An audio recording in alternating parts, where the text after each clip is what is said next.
बच्चों कैसे हो? आज हम लोग 10वीं कक्षा से संबंधित नागरिक शास्त्र की पढ़ाई करेंगे।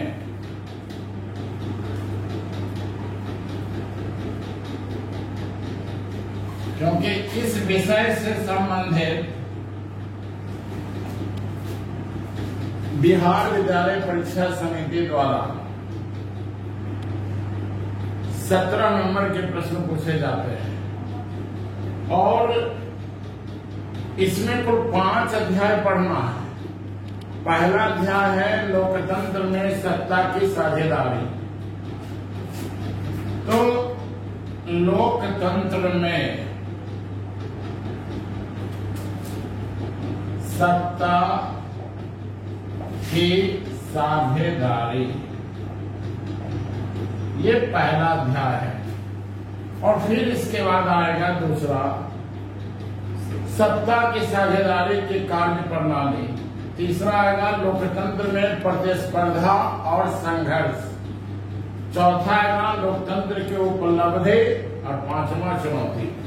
इन्हीं 5 चैप्टर को पढ़ने के बाद अब बिहार विद्यालय परीक्षा समिति से संबंधित जितने भी वस्तुनिष्ठ और विषयनिष्ठ प्रश्न पूछे जाएंगे सब्जेक्टिव, उसका जवाब आप अपनी इच्छानुसार अपने शब्दों में लिखिएगा, कहीं से भी दिक्कत नहीं होगी। तो सबसे पहले हम लोग प्रथम लेसन की आज बात करेंगे। तो बच्चों, आपको समझना है लोकतंत्र। सबसे पहले समझना है लोकतंत्र, इसको हम अंग्रेजी में डेमोक्रेसी कहते हैं। अब आप देख रहे हैं कि यह जो लोकतंत्र है,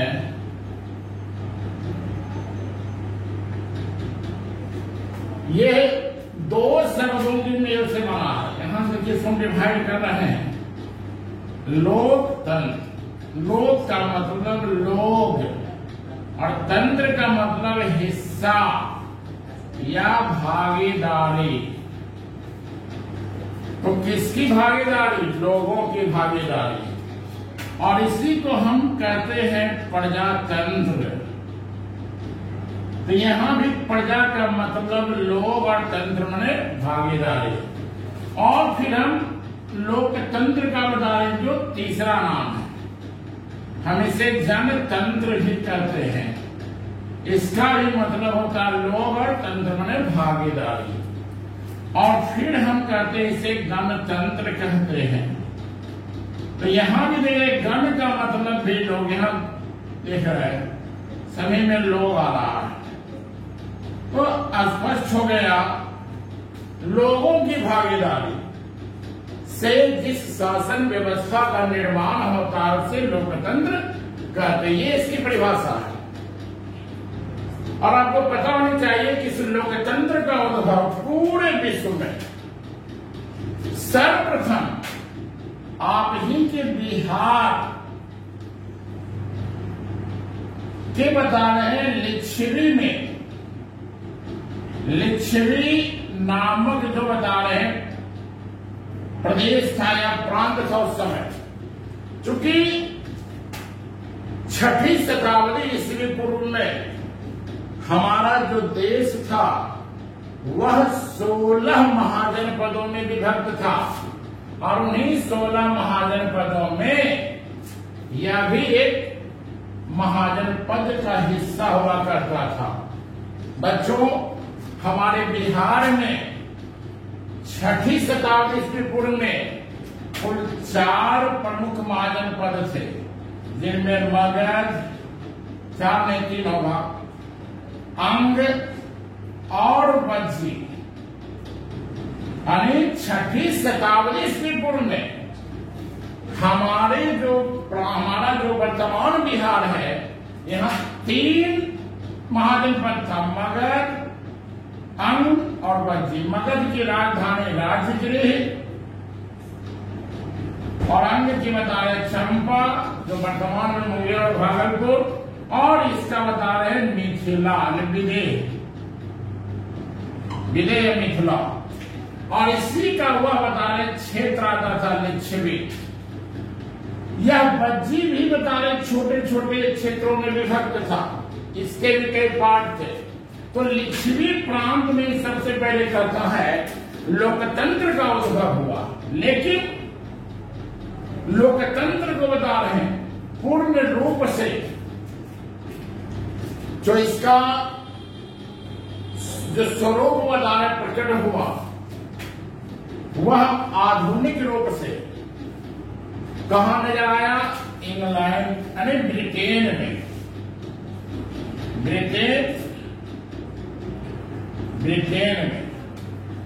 ब्रिटेन में 1688 ईस्वी में एक क्रांति होती है जिसे हम गौरवपूर्ण क्रांति कहते हैं, और इसलिए इसको गौरवपूर्ण क्रांति कहते हैं क्योंकि इस क्रांति के परिणाम स्वरूप ब्रिटेन में राजा की जो शक्तियां थी, राजा के पास जो पावर था, वह राजा की शक्ति वहां की संसद को प्राप्त हो गई।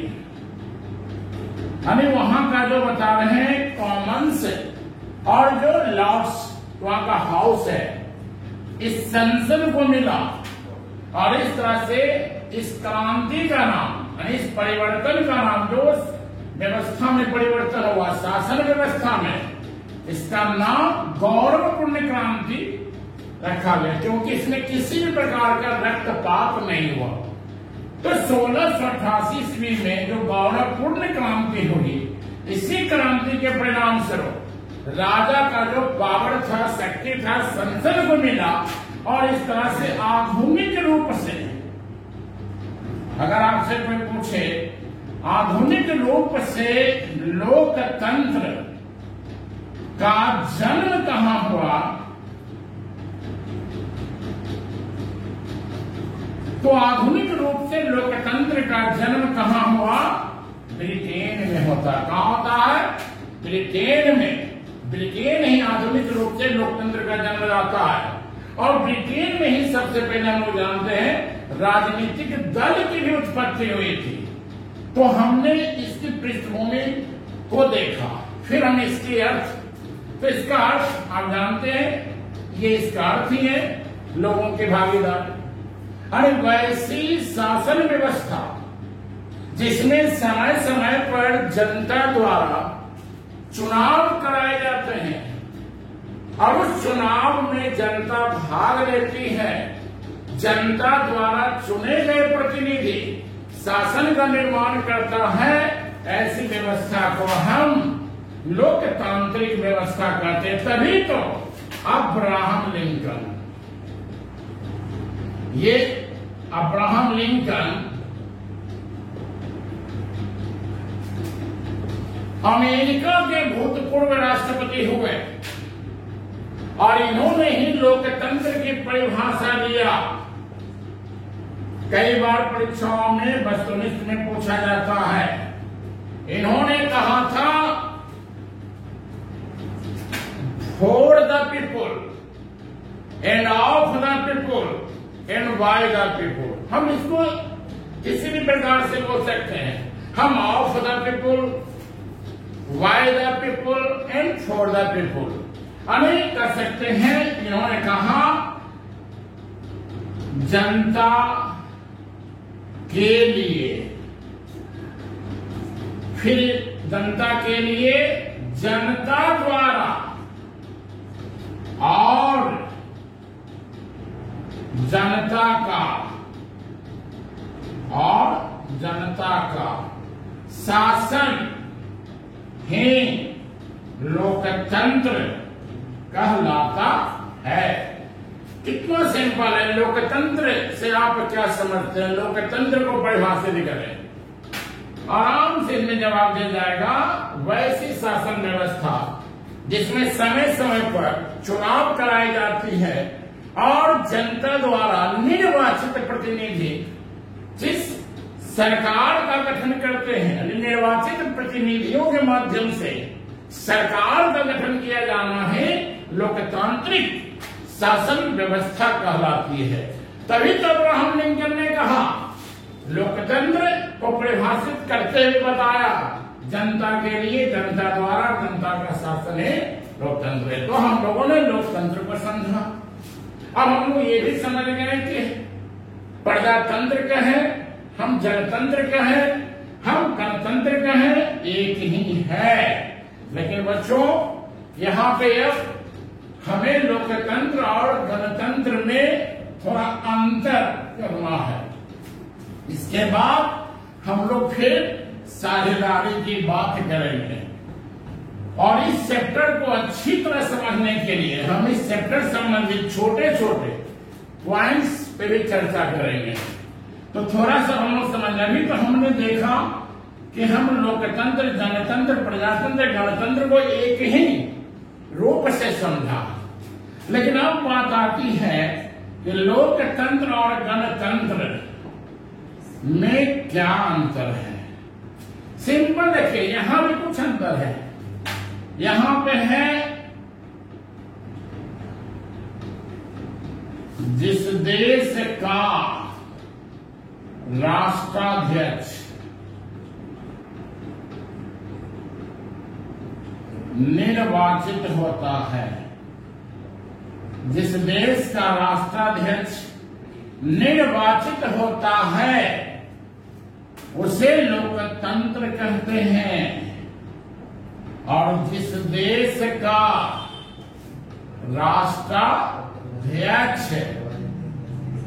राष्ट्राध्यक्ष निर्वाचित नहीं होता है, निर्वाचित नहीं होता है, बल्कि इसका पद वंशानुगत होता है, इसे हम गणतंत्र कहते हैं। अब आपसे अगर कोई पूछे कि भाई ब्रिटेन क्या है, तो ब्रिटेन लोकतंत्र है, लेकिन ब्रिटेन को हम गणतंत्र राष्ट्र नहीं कह सकते हैं। ऐसा क्यों? क्योंकि ब्रिटेन में जो राजा रानी का जो पद है, जो वहां की महारानी है, इनका जनता द्वारा चुनाव नहीं होता है, बल्कि ये आनुवांशिक होते हैं। इनके मरने के बाद फिर इन्हीं का वंश का कोई व्यक्ति रानी का पद या राजा का पद धारण करेगा। और ये परंपरा, ये ट्रेडिशन चलती आ रही है, सदियों चलती आ रही है। इसीलिए ब्रिटेन का जो राष्ट्राध्यक्ष है, जिसके नाम से वहां शासन होती है, वह महारानी है। और ब्रिटेन में जो प्रधानमंत्री होते हैं वे शासनाध्यक्ष होते हैं। शासनाध्यक्ष, सेम कंडीशन, हम अपने कंट्री से इसकी तुलना करेंगे, लेकिन अंतर है। हमारे देश का जो राष्ट्राध्यक्ष होते हैं, बच्चों समझना है, राष्ट्राध्यक्ष होते हैं राष्ट्रपति, और शासनाध्यक्ष होते हैं प्रधानमंत्री। तो हम इसे समान भी नहीं कह सकते, क्योंकि हमारे देश का जो राष्ट्राध्यक्ष, राष्ट्रपति है, इनका समय समय पर 5 वर्ष के अंतराल पर चुनाव होता रहा है, अरे होता रहेगा, ये हमारा संविधान कहता है। और अनुच्छेद 52 में राष्ट्रपति के पद की चर्चा मिलती है। तो 1952 से लेके सन 2017 तक हमारे देश में राष्ट्रपति का चुनाव हो चुका है। और 17 में जो राष्ट्रपति चुने गए वे रामनाथ कोविंद। तो राष्ट्रपति का निर्वाचन होता है, इसीलिए हमारा देश गणतंत्र है और लोकतंत्र है, क्योंकि यहाँ जनता का प्रतिनिधि जो प्रधानमंत्री है, यही वास्तविक रूप से शासन के प्रधान है। ये शासनाध्यक्ष, लेकिन यहाँ देख रहे हैं इसका जनता के द्वारा चुनाव होता है प्रधानमंत्री का, तो शासन की जिम्मेवारी इसके ऊपर है, लेकिन किसी भी मसले पर संसद द्वारा पारित किसी भी विधायक पर विधेयक पर अंतिम हस्ताक्षर राजा या रानी का होता है। और ये राजा रानी जो है ये राष्ट्राध्यक्ष है वहां के, और उनका चुनाव होता ही नहीं है। इसीलिए हम ब्रिटेन को केवल लोकतंत्र कहेंगे, लेकिन आपका देश भारत लोकतंत्र भी है और गणतंत्र भी है। और हम सभी 26 जनवरी को प्रत्येक वर्ष गणतंत्र दिवस मनाते हैं, क्योंकि इसी दिन हमारा संविधान पूर्ण रूप में लागू हुआ था। और 26 नवंबर 1949 को बनकर तैयार हुआ था, तो 15 अनुच्छेद लागू हुए थे, लेकिन पूर्ण रूप में भारत का संविधान 26 जनवरी 1950 को लागू हुआ था। तो यहाँ पे आपने देखा मैं लोकतंत्र और गणतंत्र। अब हम लोग यहाँ पे समझेंगे कि भाई लोकतंत्र के प्रकार, और जब इस तरह से समझ करके पढ़िएगा तो फिर रटना नहीं पड़ेगा और दूसरों को भी समझा सकते हैं। तो अब हम लोग बात करते हैं लोकतंत्र के प्रकार। पूरे विश्व में 2 ही प्रकार।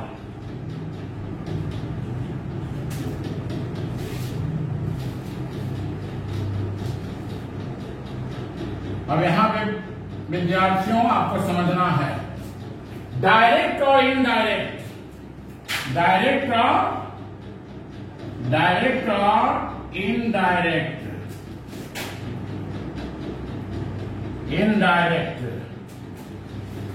पहला कॉन्सेप्ट हमारा होगा कि पूरे दुनिया में यही 2 टाइप हैं, इसके अलावा तीसरा कोई जन्म ही नहीं लिया, प्रत्यक्ष और अप्रत्यक्ष। एक चीज यहां पर कॉमन याद रखिएगा, स्विट्जरलैंड। अब इसको हम इस तरह से भी लिख सकते हैं, थोड़ा शुद्धिकरण पे भी ध्यान देना है बच्चों। जितना शुद्ध लिखिएगा उतना बढ़िया आपका रिजल्ट रहेगा, और साफ साफ और स्पष्ट।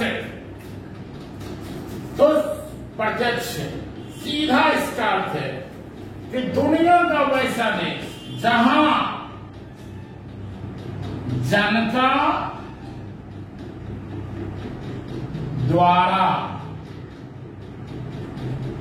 यानी जहां जनता द्वारा, यानी जनता की इच्छा व राय से सरकार कानून बनाती है। तो जहां जनता की इच्छा व राय से सरकार कानून बनाती है, इसे हम प्रत्यक्ष लोकतंत्र कहते हैं। जहां समय समय पर जनता द्वारा चुनाव कराए जाते हैं और जनता द्वारा जो चुने गए प्रतिनिधि हैं वे अपनी इच्छा से जनता के लिए कानून नहीं बनाएंगे, बल्कि जब उन्हें किसी भी प्रकार का कानून बनाना हो जो राष्ट्र हित के लिए होता है, उसमें जनता से राय ली जाती है। अब इस राय जो ली जाती है कई प्रकार से, इसमें जनमत संग्रह का उल्लेख है। जनमत संग्रह कराए जाते हैं कि कितनी जनता कानून के पक्ष में है और कितना विपक्ष में है। अगर अधिक से अधिक जनता उस कानून के पक्ष में मतदान करते हैं तो वह कानून बन जाएगा, और अगर जनता उसके विपक्ष में है कानून का निर्माण नहीं होगा। तो जनमत संग्रह के आधार पर, और ये जो प्रत्यक्ष लोकतंत्र की व्यवस्था है पूरे विश्व में एकमात्र उदाहरण स्विट्जरलैंड है, एकमात्र। अब ये भी स्विट्जरलैंड के संपूर्ण प्रांतों में नहीं, ये चूंकि यहां कहता है कुछ कैंटनों में, 4 कैंटन में ही इसकी व्यवस्था है, लेकिन कहां व्यवस्था है? स्विट्जरलैंड में। इसलिए हम पढ़ते हैं कि पूरे विश्व में प्रत्यक्ष लोकतंत्र का एकमात्र उदाहरण स्विट्जरलैंड में मिलता है। और प्रत्यक्ष लोकतंत्र किसे कहते हैं? तो वैसी शासन व्यवस्था जिसमें समय समय पर सरकार जनता की इच्छा व राय से कानून बनाती है, अर्थात सरकार कानून बनाने के लिए जनता से राय लेती है, और ऐसी व्यवस्था को हम प्रत्यक्ष लोकतंत्र कहते हैं। अब समझ लीजिए, जब हमने एकमात्र यहां कह लिया तो इसके अलावा दुनिया का जितना भी लोकतांत्रिक राष्ट्र है वो क्या आ गया? अप्रत्यक्ष। तो हमारा भारत भी कैसा लोकतंत्र हो गया? अप्रत्यक्ष।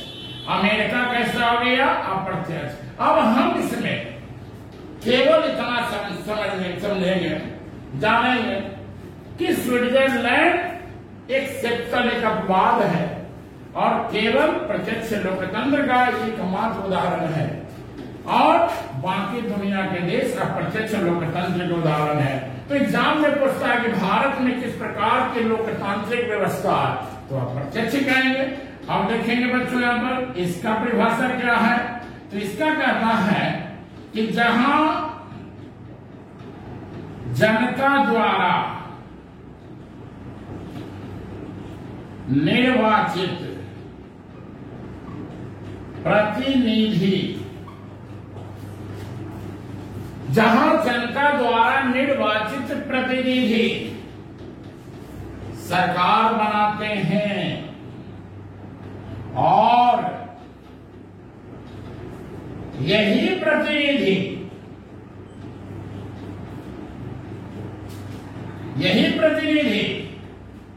कानून निर्माण में भाग लेते हैं, कानून निर्माण में भाग लेते हैं। अर्थात यहां पे हम कह देंगे, अर्थात जहां कानून निर्माण के लिए जनता से राय नहीं ली जाती है,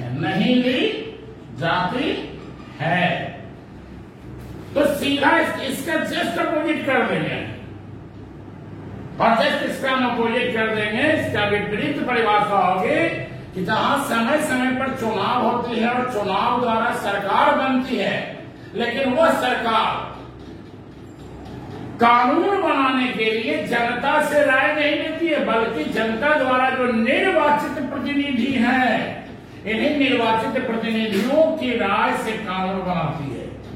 तो निर्वाचित प्रतिनिधियों की राय से कानून बनाना क्या कहलाएगा? अप्रत्यक्ष। कैसा कानून? अप्रत्यक्ष। यानी अप्रत्यक्ष रूप। यहां कानून बनाने में जनता की भागीदारी नहीं है, बल्कि जनता ने जिसको अपना प्रतिनिधि चुना है वे भाग लेते हैं। जैसे कि हमारे देश में हमारी जो संसद है, लोकसभा, राज्यसभा, हमारे राज्यों में विधानसभा, जहां विधायक, तो विधायक कौन है? हमारे प्रतिनिधि है। अब देखिए, अब हमारे देश में हमारी सरकार में आजादी से लेकर अब तक कई कानून बना, अभी हाल ही में कई 3 तलाक का कानून बना, जीएसटी कानून बना। तो इन कानून निर्माण में क्या प्रधानमंत्री जी जनता से राय मांगे थे? नहीं मांगे, क्योंकि वह कानून हमारी संसद ने बनाया, और संसद में उपस्थित कौन था? हमारे प्रतिनिधि। लेकिन स्विट्जरलैंड में ऐसा नहीं है। यहां अगर कानून बनाना है तो जनता से राय लीजिए, और जनता अगर उसके पक्ष में है तो कानून का निर्माण होता है, विपक्ष में तो नहीं होता। और ये प्रकार हमें सिंपल समझना है। तो प्रत्यक्ष और अप्रत्यक्ष। अब आपके देश में अगर प्रत्यक्ष लोकतंत्र को अपनाने की बात की जाए तो संभव ही नहीं है, क्योंकि भारत विशाल कंट्री है, और यहाँ जनमत संग्रह कराते कराते बता रहे हैं वर्षों बीत जाएंगे, ये व्यवस्था कैसे चलेगी। तो ये व्यवस्था उन्हीं क्षेत्रों में होता है जहां आबादी बहुत कम होती है, जहां आबादी को किसी चुनाव में भी हम ला सकते हैं, और जहां हम बता रहे हैं वोटिंग भी करवा करके तुरंत उसका परिणाम पा सकते हैं। तो आपको पता होना चाहिए, स्विट्जरलैंड जिसकी राजधानी बर्न है, और यहाँ प्रत्येक वर्ष चुनाव होती है, प्रत्येक वर्ष राष्ट्रपति का यहाँ बता रहे हैं निर्वाचन होता है। सोचिए, हमारे यहाँ 5-5 साल, तो सिंपल है, समझ गए, प्रत्यक्ष और अप्रत्यक्ष लोकतंत्र। अब यहां पे आपको थोड़ा सा हम इसी में समझा देते हैं। ये हुआ लोकतंत्र का प्रकार, और इसी लोकतंत्र में बच्चों बहुत सारे विद्यार्थी कंफ्यूज करते हैं। लोकतंत्र में एक चुनाव होती है समय समय पे, तो चुनाव का टाइप भी समझ लेना थोड़ा सा। देखिए ये बैकग्राउंड है, ये समझ लीजिएगा, फिर पूरा किताब आपको समझ में आएगा। हम लोग चैप्टर पे काफी चर्चा करेंगे। तो चुनाव भी दो टाइप का, प्रत्यक्ष चुनाव और दूसरा अप्रत्यक्ष चुनाव। देखिए अब है प्रत्यक्ष चुनाव क्या है? जिस चुनाव में जनता भाग लेती है, जिसमें जनता भाग लेती है, इसे क्या कहेंगे? प्रत्यक्ष चुनाव। जिसमें जनता भाग नहीं लेती है, जनता भाग नहीं लेती है, क्या कहलाएगा? अप्रत्यक्ष चुनाव। अब हमारे देश में समय समय पर चुनाव होती है। अब उदाहरण के लिए लोकसभा का चुनाव, उदाहरण के लिए विधानसभा का चुनाव, उदाहरण के लिए ग्राम पंचायत का चुनाव, उदाहरण के लिए नगर पालिका का चुनाव, और ऐसे पंचायत कर देंगे। पंचायत में ग्राम पंचायत, पंचायत समिति, जिला परिषद सब आ जाएगा। अब देखते हैं कि बच्चों यहाँ 5-5 साल के अंतराल पर चुनाव होती है। तो इस चुनाव में कौन भाग ले रहा? जनता। जनता जाती है और मतदान करती है, वोट डालती है। जिस प्रतिनिधि के पक्ष में ज्यादा वोट जनता देती है वह चुनाव जीत जाता है, वही हमारा प्रतिनिधित्व करता है। और जिस संगठन के लिए चुना जाता है उस संगठन का सदस्य कहलाता है। हम कहते हैं ये हमारे लोकसभा के सदस्य है, ये हमारे विधानसभा के सदस्य हैं, ये हमारे गांव के मुखिया, क्योंकि हम ग्राम पंचायत के चुनाव में अनेक व्यक्ति खड़े होते उसमें किसी एक को चुनते हैं। हम कहते हैं ये हमारे वार्ड कमिश्नर हैं।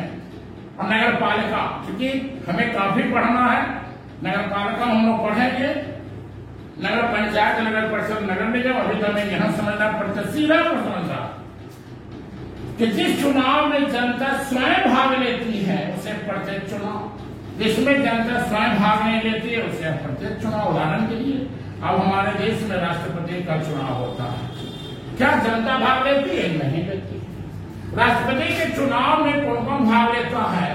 तो लोकसभा, राज्यसभा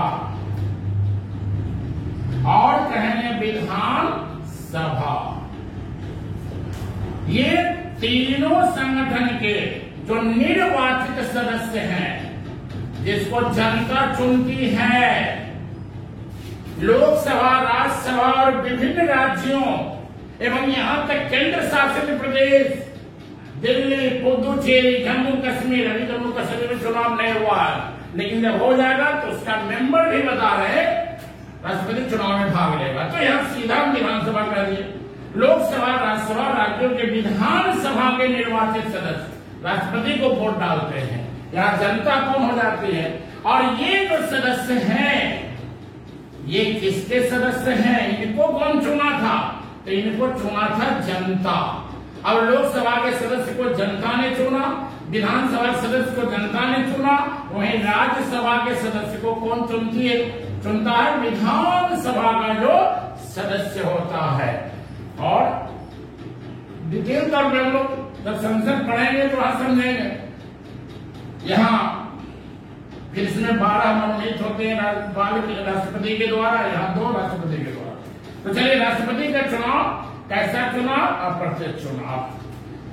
हमारे देश में उपराष्ट्रपति का चुनाव, इसमें लोकसभा, राज्यसभा के सदस्य, लोकसभा, राज्यसभा के सदस्य, इसमें निर्वाचित नहीं कहेंगे, केवल लोकसभा, राज्यसभा के सदस्य। अप्रत्यक्ष चुनाव हो गया। ऐसे कई पद हैं, अगर हम आए तो केवल राष्ट्रपति उपराष्ट्रपति ही नहीं, विधान परिषद के सदस्य भी होंगे। विधान परिषद के सदस्य, यहाँ कुछ विधान परिषद के ऐसे सदस्य होते हैं जिनका चुनाव विधानसभा के सदस्य करते हैं, अब कुछ वैसे होते हैं जिनको अलग अलग स्तर से बांटा गया है, यानी हमारा प्रतिनिधि भी चुनता है, स्नातक स्तरीय जो स्नातक किए हुए रहते हैं वे भी चुनते, लेकिन सिंपल इनको भी रखेंगे। अब आ जाते हैं प्रत्यक्ष चुनाव में हमारा जिला परिषद का अध्यक्ष, जिला परिषद का अध्यक्ष, प्रखंड प्रमुख,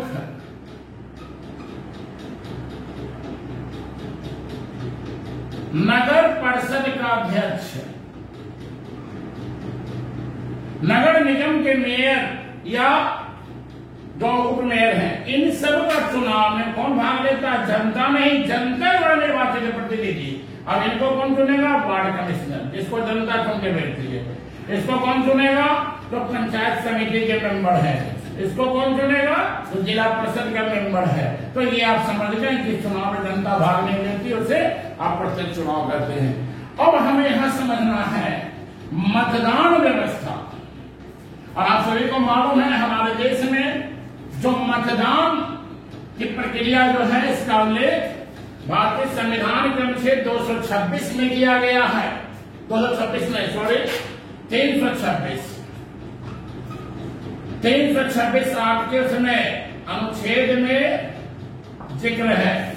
अरे इन तो है ये नहीं, सुनो, इसमें बढ़िया से बताइए वही बोला।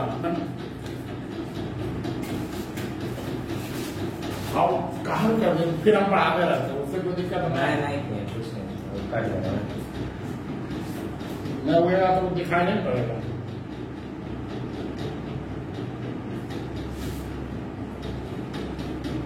तुम दोनों मोबाइल में क्या करते रहता? सुनना चाहिए, नहीं सुनना चाहता है कि हाँ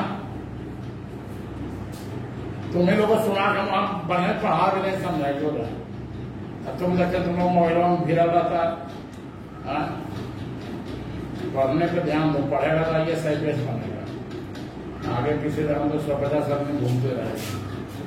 करो जा, करो करो करो, चालू है तो चालू भी करेगा इसे, काटेगा। तो हमारे देश के बता रहे हैं संविधान में जो अनुच्छेद 326 है, इसमें वयस्क मतदाता का जिक्र है। और थोड़ा सा आपको बताते हैं, पूर्व में जो हमारा देश का संविधान लागू हुआ था तब मतदान की जो उम्र सीमा थी 21 वर्ष थी, और इसी 21 वर्ष को 61वां संविधान संशोधन, 61वां संविधान संशोधन द्वारा 1989 ईस्वी में इसको घटा कर कितना किया गया? 18 वर्ष। तो आज 18 वर्ष के सभी उम्र के महिला पुरुष जो है, 18 वर्ष सभी उम्र के महिला पुरुष, इनका भी उम्र 18 वर्ष हुआ, वे मतदाता है। तो अनुच्छेद 326 ये अप्लाई करता है मतदाता का जिक्र। ठीक, अब हम लोग यहां समझेंगे मतदान की जो प्रणाली है, मतदान तो हमारे यहाँ क्या है, मतदान की जो प्रणाली है गुप्त है, गुप्त मतदान। एग्जाम में पूछता बच्चों या कोई पूछ लेगा कि गुप्त मतदान प्रणाली क्या है। देखिए यहाँ गुप्त का मतलब इसको आप समझ लीजिए, कहानी खत्म। गुप्त का मतलब होता छिपा कर या छिपा हुआ। हम देखते हैं जब हमारे देश में समय समय पर लोकसभा, विधानसभा या पंचायती राज के तहत जब गांव में मुखिया का चुनाव, सरपंच का चुनाव, वार्ड कमिश्नर का चुनाव, जिला परिषद के सदस्य का चुनाव या पंचायत समिति के सदस्य का चुनाव होती है, या नगर में शहरी शासन व्यवस्था के तहत जो है नगर निकाय के तहत जो वार्ड कमिश्नर का चुनाव होता है उसमें जनता भाग लेती है। उसमें जनता क्या करती है, जनता जाती है, एक मतदान केंद्र बनाया जाता है। देखिए ये मतदान केंद्र है और इस मतदान केंद्र के बजाय बरामदे पे यहाँ अधिकारी बैठे रहते हैं। यहाँ पे बता सुरक्षा गार्ड भी खड़ा रहता है इस तरह से। और जनता यहाँ बताए जनता का लाइन है, इस तरह से जनता जो है लाइन में बारी बारी से अंदर एक कमरा में जाता है। ये कमरा है मानो, और यहाँ पे इस कमरा पे किसी कोने में आपका ईवीएम रखा हुआ रहता है, जो इलेक्ट्रॉनिक वोटिंग मशीन है, ये ईवीएम है। और ये व्यक्ति गया और अपने बताए पसंद के अनुसार जो उम्मीदवार उनको अच्छा लगता है, चाहे वह कांग्रेस पार्टी का हो, चाहे भारतीय जनता पार्टी का हो, चाहे जेडीयू का हो, चाहे आरजेडी का हो, या उसे अन्य उम्मीदवार जिसको निर्दलीय कहते हैं, जो किसी दल का उम्मीदवार नहीं होता, जिसके सामने ये, जिसके चुनाव चिन्ह के सामने बटन दबाएगा और फिर पी की आवाज होगी और इसका मतदान उस उम्मीदवार को प्राप्त होगा। और फिर ये इसी को हम कहते हैं गुप्त मतदान, छिपाकर मतदान करना। यही हमारे देश की लोकतांत्रिक व्यवस्था में मतदान की प्रणाली है। फिर इसके बाद ये जाएगा, ये जाएगा। अगर बताओ गुप्त मतदान नहीं होता और सबके सामने टेबल रख देता और यहाँ पे खड़ा है, यहाँ पे खड़ा है, और अगला जाता बटन दबाता, फिर अगला जाता बटन दबाता, इससे क्या होता, हमारे देश में, हमारे समाज में आपसी मतभेद, झगड़ा, क्योंकि वह व्यक्ति अपनी इच्छा से मतदान कर ही नहीं पाता, क्योंकि वह देखता कि अगर हम इनको मतदान नहीं करेंगे तो फिर हमारे ऊपर तलवार लटक जाएगी, क्योंकि अगला व्यक्ति देख रहा है। और ऐसे देखते हैं, खाता किसी और का, गाता है किसी और का। पूरा देखिए चुनाव जब आती है तो कितने ऐसे लोग हैं जो उम्मीदवार के बताने पक्ष में प्रचार करते हैं, जाते हैं और पूरी सब्जी खाते हैं और कहते हैं भैया आपको कौन हराएगा, हर इलाका में तो आप ही का नाम है, आपके छोड़कर कौन जीतेगा, वह भी खुश रहता है। और वही व्यक्ति जो कहता है कि आपको कौन हराएगा, वही हराने में भी लगा रहता है।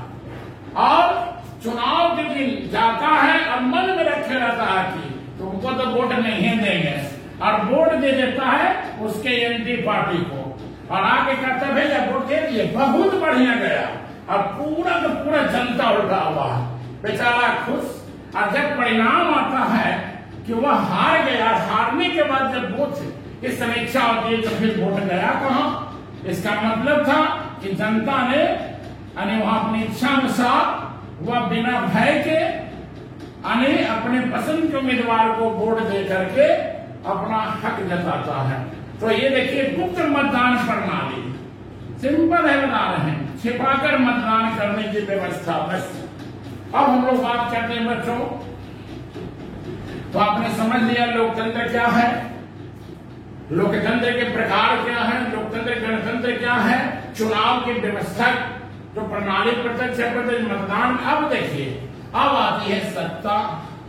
बहुत सिंपल है, सत्ता का मतलब शासन, संबंधित पद। हम इसे शॉर्ट में शासन नहीं कहेंगे। अब उदाहरण के लिए हमारे जो मुख्यमंत्री हैं, हमारे जो प्रधानमंत्री हैं, मुखिया है गांव में, ऐसे अनेक पद जो है ये सत्ता हुई। यही है बता रहे शासन संबंधित पद। और इस शासन में बता रहे हैं अब मुख्यमंत्री बनने के लिए विधायकों का बता रहे हैं, विधायकों का समर्थन होना चाहिए। एक विधायक से नहीं, दो विधायक से नहीं, बल्कि सिंपल है, समझ लीजिएगा, किसी भी सदन में कुल सीट का आधा से एक अधिक बहुमत कहलाएगा, बहुमत कहलाता है। सिंपल है, आपके बिहार में कुल 243 सीटें हैं। हम इसको डिवाइड करेंगे, 243 का जब हम आधा करेंगे तो 243 का आधा कितना हो जाएगा, यहाँ पे 122।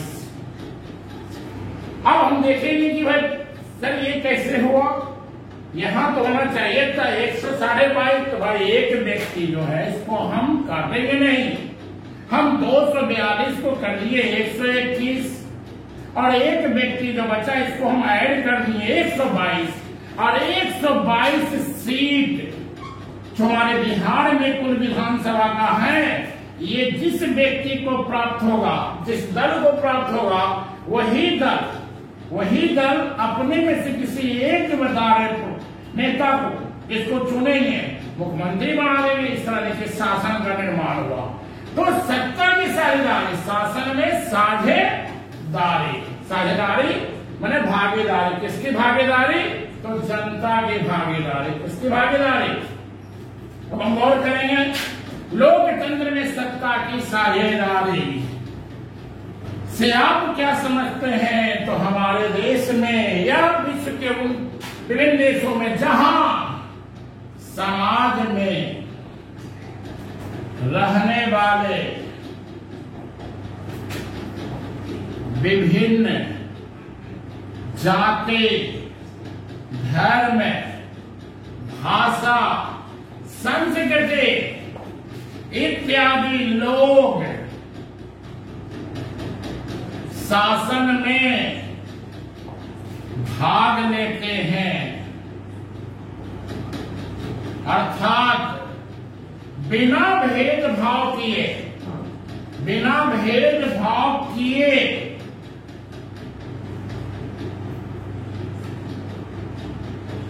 सभी लोगों को